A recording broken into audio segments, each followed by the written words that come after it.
Welcome. If you want to record sounds in your Niteo Tools Titan, for the first you have to open Menu and go for the sound recorder.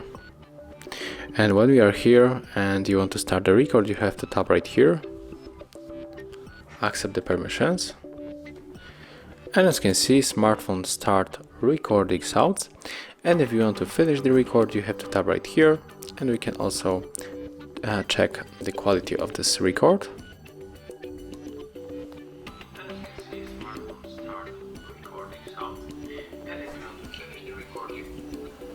So that's how it looks. Thank you guys for watching. Leave thumbs ups, comments and subscribe to our channel.